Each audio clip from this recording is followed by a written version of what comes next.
Hi everyone, I'm Dr. David Bernstein.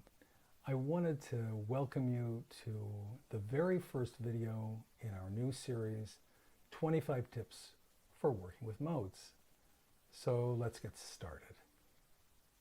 Tip number one is observe. Now, this may seem like a strange place to start if you know something about modes. Modes are emotional states. They're emotional states that take over a person at a particular moment, that dominate how people think and feel and behave.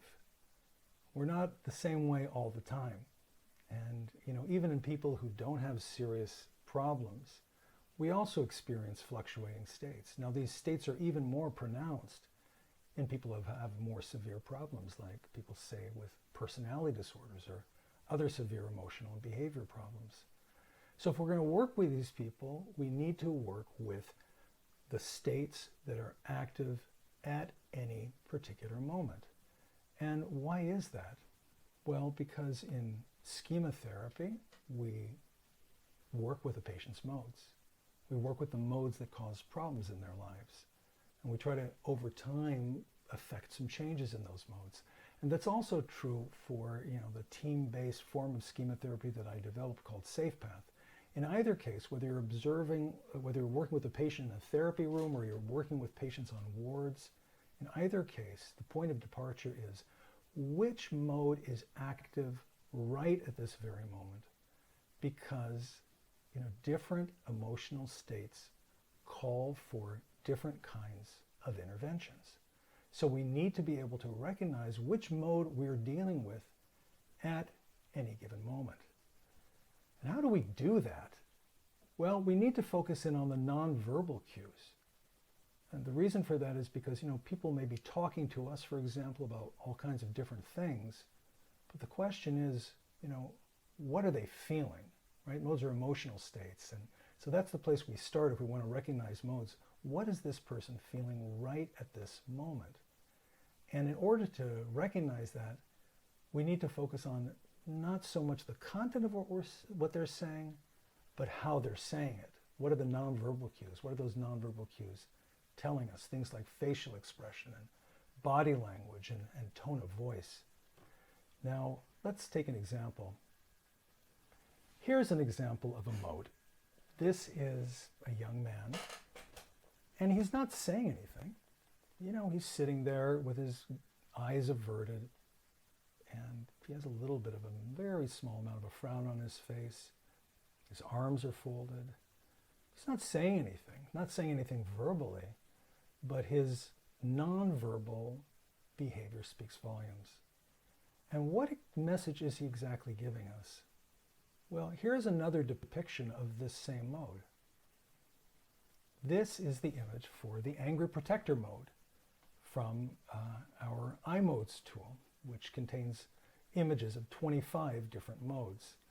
Now, you can take a look at this picture and you can ask yourself, what is this mode telling us non-verbally? Well, you see a kind of non-verbal expression of hostility, right? The person is not yelling and screaming, but non-verbally he's giving you the message, I'm not happy with you. And furthermore, he's giving you a message that says, stay away. Now, this is a mode that often involves feelings of mistrust. So the patient is giving you nonverbal signals that say, keep your distance. Keep your distance so that I can feel safe. It's a mode that involves self-protection. It's kind of what we call a coping mode, or a bodyguard mode that involves the way in which a person may protect himself at a particular moment. Now, when you see this mode, you can imagine that makes it hard for you as a therapist or if you're working on a ward, right? Because, maybe our natural inclination is try to approach this guy, ask him what's wrong. But if you do that, what's going to happen? Well, he's going to be like a prickly porcupine. The needles are going to come out, right? So, it gives us that nonverbal cue. And so what you can see from the point of view of coping is that this mode essentially involves avoidance. It's a mode that it involves a form of avoiding coping that also includes indirect hostility or anger. Okay, so far so good. Okay, so now you know a little bit about how to recognize modes, you need to observe, which mode is in front of me, starting with the emotional cues and then trying to figure it out from there. But, how are you supposed to do that in the heat of the moment? I mean, after all, modes are not easy to deal with. They can leave us feeling really uncomfortable. And so that brings us to tip number 2, which is slow things down. You need to give yourself a little bit of time in the situation to observe and process what's happening. And so that will be our second tip for our next video. How do you slow things down in the heat of the moment? And I'd like to end by just inviting you to come to our website, www.imodes.com, and take a look at all of our image-based therapy tools. Thank you, and see you next time.